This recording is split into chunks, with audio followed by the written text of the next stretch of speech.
Welcome to Gamified Control. This is a talk, not a China bashing talk. I just start with that because there was always some misunderstanding.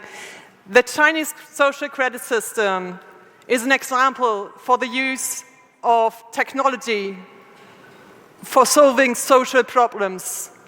And it's a talk about implications of scoring, digitalization, and social control. And the Chinese system is just one example. And by the way, my name is Katika. And I'm really sorry, we just have half an hour or a bit less, so I have to speed you all through that program. And we have to leave out a lot of interesting points. But you can contact me afterwards with questions or discussions. I'm really looking forward to this. And you all have to suffer a bit. English is not my first language, so I'm sorry for all the mistakes I'm going to make. So, I got a thingy here. So, the schedule. In the first point, I want to give you a clue what a social credit system is, to jump to a little mind game called Imagine. And then I will give you a short overview on the Chinese internet landscape to explain something that's called gamification, or I'm trying to establish a new German word for it, Gamifidingsbums. And one question that's always raised is, why do they do that? So I'm trying to give you some insights in that too. And in the summary, I will try to give you some points to discuss and to think about what can we do? Because scoring is not a Chinese problem. So imagine you can play the whole day. You can perform everyday tasks and you will get points for it. It might be a big fun to get a score because with that score, humans love to brag. You have a score and you can brag that you have a higher score than a friend of yours or an enemy. And you get better and better stuff the higher your score goes. You have to be careful because with that presents, you can get presents, but you can get penalties. And this game is your life. And there's a question I want you to keep in mind during that talk. Do you really want to take part in a game where you have absolutely no participation in what the rules are? So, there are some stories about the social credit system. Since the beginning, the ending of the last year, there's more and more reports on it. So, try to give you some facts. In 2014, the State Council gave out that planning outline on social credit systems, and they defined what it is.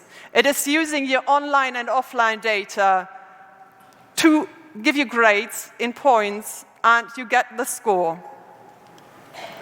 And this system, or one system, will be mandatory in 2020, which means every person and every company in China will have to have that score. And the government said they will test different governmental social credit systems, but they allowed 8 private companies to test their own. And now you have different social credit systems in different regions. Some have nice names like Honest Shanghai, where you don't have to fill in any data. You can just take your smartphone, scan your face, and this program will get all the information on you from hundreds of databases to give you a score. So you don't even have to be able to write your own name to take part in it. There's one really big system from one of the big players, we will talk about it later. It's called Sesame Credit, and there was some mistakes in the media. This is not the mandatory system. So naturally, one of the next questions is, how will the mandatory system look? How will it work? And the sad thing is, we do not know. The government in China is really open about a lot of things they are planning to do and they are doing. And you can read it on the internet and read it even in English or German. But they're a bit tight with information about the mandatory system. So we can only guess from the existing systems and from how the Chinese government behaved during the last decades. So I will give you the next example of one social credit system shortly. But let's have a look at the Chinese internet landscape, because I learned that a lot of people in Western countries have just few information on China. You might have heard about the strict governmental control. The Chinese government saw the Chinese, I think I can leave them, saw the internet as a space of communication, you could say right from the beginning. And they said that space has to be controlled. So you have strict control on the internet. And sadly, we have not enough time to talk about how that works. But there's some great streams from the Chaos Communication Congress on that. So you have another thing that is really interesting. You have true name registrations. So more and more services you can only use if you give your identification number. But on the other side, you have millions of users. You have more than 700 million internet users. And Chinese are really keen on so-called ICTs, information and communication technologies. For example, you can see this in how people pay. A couple of years ago, you could only pay in cash, which sucked when you had to pay your rent in advance or buy a used car. But on the other side, cash means you can pay without leaving traces. That means you don't give information, and information can be seen as power to either governments or private companies. So you're quite safe with that. And in China now, you can even buy like your gum or your rubbers with your mobile phone app. So this is becoming huge. And you should never forget, humans are very clever when it comes to bend rules. So you have millions of internet users screwing the system and trespassing censorship. There's a huge thing on memes that make fun of the government or talking about other topics using fake characters.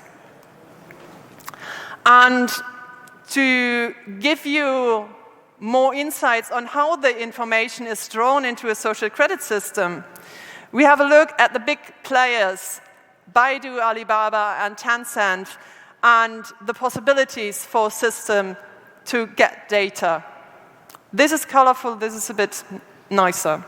I don't know if you can read the numbers. These are the 3 biggest companies, and all 3 of them are really huge in artificial intelligence as well. So first, we have Baidu. Baidu is the biggest search engine in China. And if you keep in mind, information is power, a search engine is a wonderful tool to get information on people. It provides the biggest encyclopedia as well. It's like a bit like Wikipedia, it's a bit more controlled. And of course, they have a payment app, because we give a lot of information on what we consume when we pay. Tencent, I don't know how many people are gamers here. Gamers usually know Tencent because of its games. And I don't know how many people remember ICQ or MSN Messenger. China, protected from US companies, created its own companies and messengers, for example. It's called QQ. It looks a bit like a Linux penguin with a cold. And a bit later, when smartphones came up, they invented a new messenger that might be known by more people. It's called WeChat, and it's owned by Tencent and has millions of users worldwide. And WeChat provides one of the biggest payment apps. But there is a name I'm sure most of you have heard, Snapchat. 12% of your data is owned by Tencent if you're using Snapchat. The third one is Alibaba. Westerners might know it from AliExpress. It's a big website. It's often said, well, they are like the Chinese Amazon. They even invented their own holiday, which is only about consumerism. They have this payment app called Alipay, and they're coming to Germany. I think there are 2 or 3 shops now or whole chains where you can pay with it. They own their Chinese eBay. It's Taobao Wang. And which is more important is Sina Weibo. Microblogging, Westerners usually say Twittering for microblogging. The biggest platform is China Weibo. And financials, you can keep that in mind, because Ant Financial not only use Alipay, but a social credit system called Sesame Credit. So you can see from all these places, information are drawn into a score. And you don't make the rules. Either the government is making the rules or private companies. So how it works, I will try to tell you using Sesame Credit from Alibaba. So you can see, when you use Alipay, it goes onto your score. And of course, Alibaba wants you to use their services. Therefore, whenever you use Alibaba service, your score goes up. And at first, you can do little things like grab one of these bikes on the street that are sucking your data. You can use them for free, or you don't have to give don't have to leave some money. Or you can check in the hotel, get a premium breakfast, or get a visa application because you've already proven that you are a good citizen. So, and the next point is really interesting. Alibaba is working together with the largest dating app called Baihe. So I know a lot of people criticize that in dating apps, people just look at the face of a person. You don't have to do that anymore. You can look at the score before you go to the face. And maybe think of when people want to date, they are willing to give tons of data from them. And usually, these are really intimate data. We wouldn't maybe tell our neighbors, but we're telling them a program. And you don't even have to do so much yourself. We are all lazy people. So they invented Smile to Pay. You can pay with facial recognition. And they, because facial recognition is huge in China, you don't even have to tell the government when you are jaywalking, which means you're ignoring red lights. In some cities, when you're jaywalking, your face gets scanned and will be on the screens around you together with your name and your fine. And of course, it will go to the score. And Alibaba gets some information from official databases like courts. And a lot of people said it does not have penalties. It does have penalties. And even though a program does not have penalties at the beginning, you shouldn't trust them because penalties are always really bad in advertising. And the penalties are, oh, that was a bit quick. The penalties at the beginning, it was very clever because they picked out people that are not so popular. So they picked out people who are, for example, not paying their court fees or not paying for their children. And so they said these people shouldn't be allowed to buy luxury goods. And who would say like, oh no, that's not fair. So, but more and more things are included in penalties, and now it's about like not being able to buy first-class tickets. But on this example, you can see where this can go.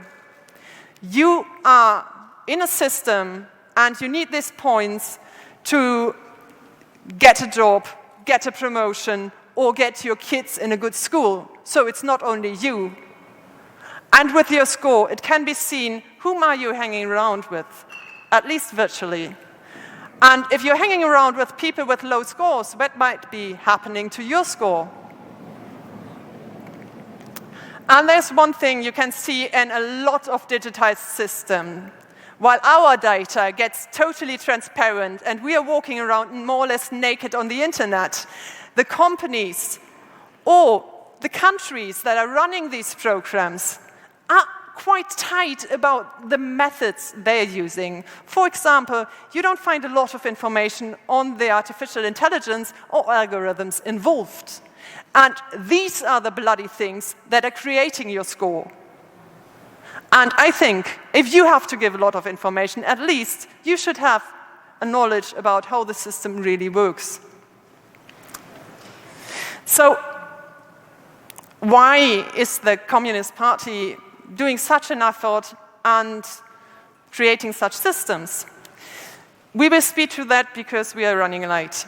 So before '89, you had loads of countries called socialists. After '89, you had just a few, and China was one of the few. So after that, they were called a transformation society, which usually means a country has opened up to capitalism, and now they have a kind of problem because some people swim upwards and a lot of people go down. And social services were vanishing in China. That caused kind of problems. In 2014, you had more than 200, or more or less 250 mass incidents in China per day, which means everything from pensioners wanting a better healthcare, for example, or a bit more money, to thousands of people throwing petrol bombs and torching governmental buildings. It's the same. It's a small problem for China.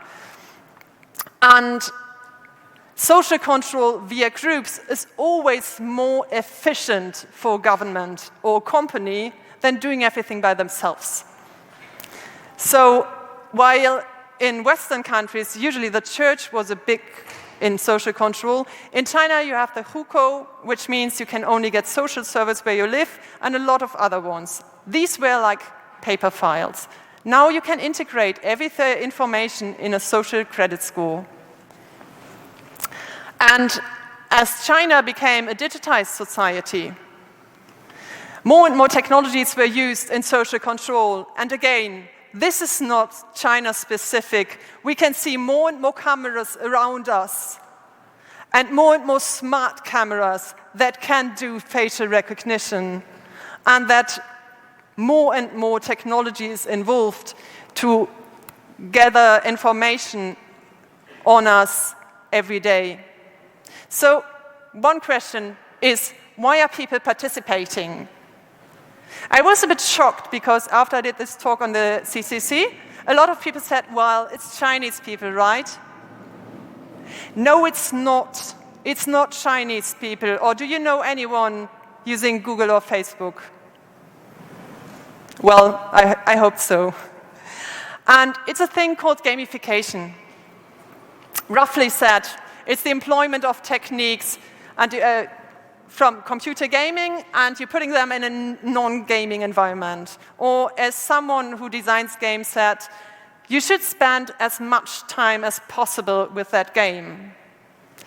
So gamification, a couple of years ago, it became huge, and you have this in advertising and in how to handle your company, and it sounds really nice, right? When you do a game with a child who's doing the washing up, it's nicer than tearing a screaming kid to the zinc. So why can it be dangerous?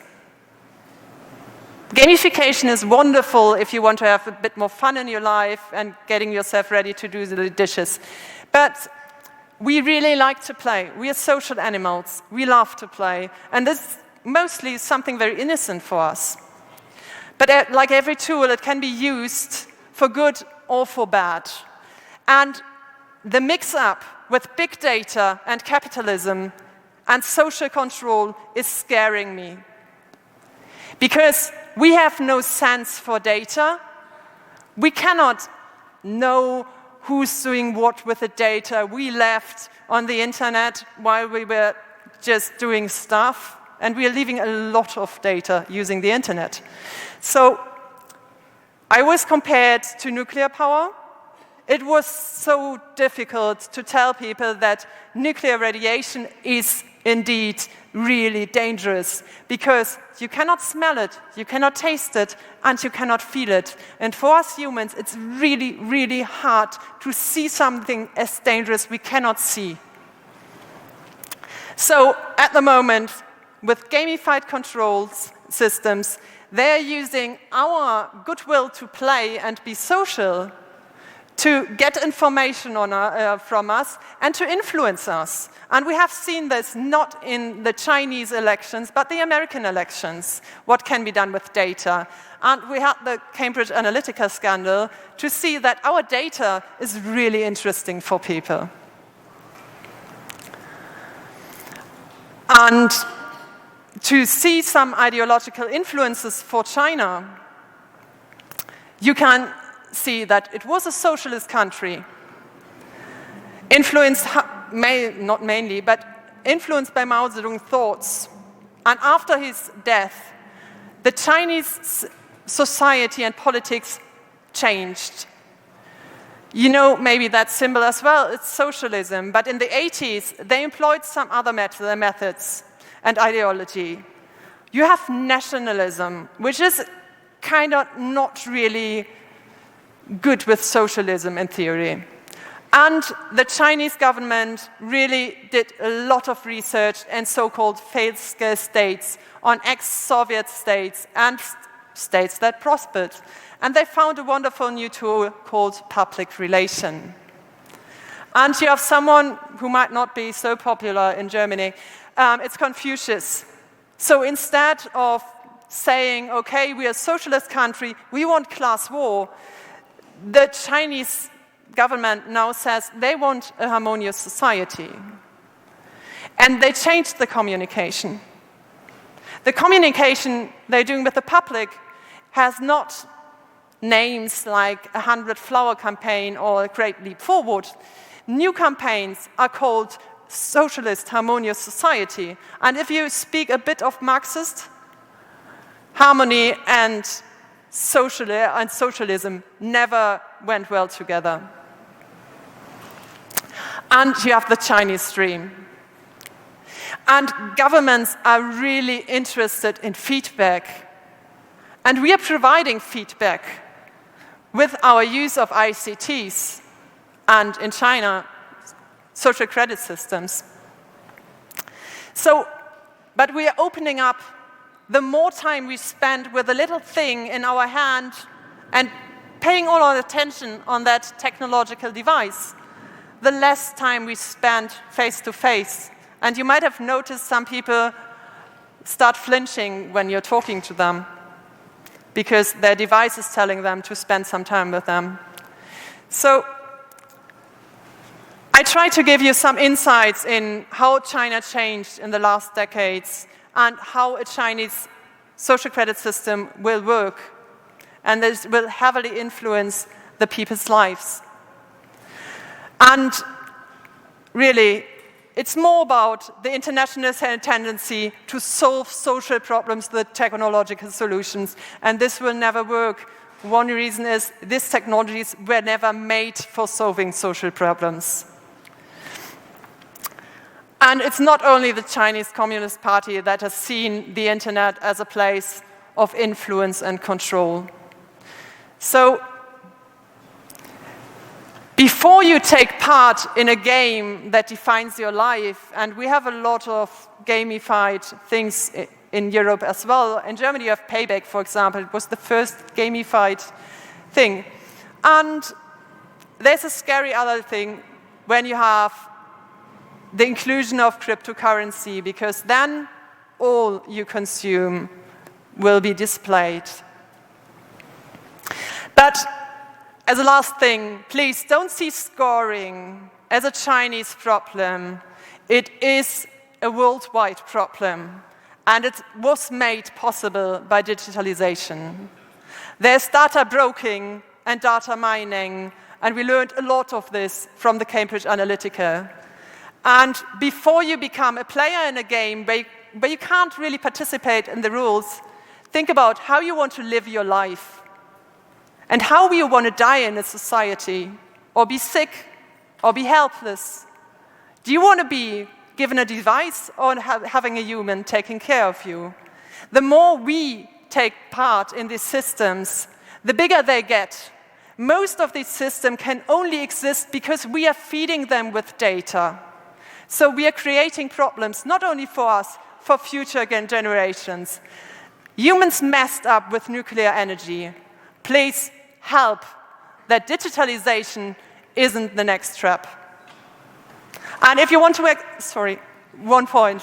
If you want to know more about scoring in Western societies, Tame and Shape has a wonderful website called socialcooling.com, and he's giving wonderful explanation on scoring in Western societies.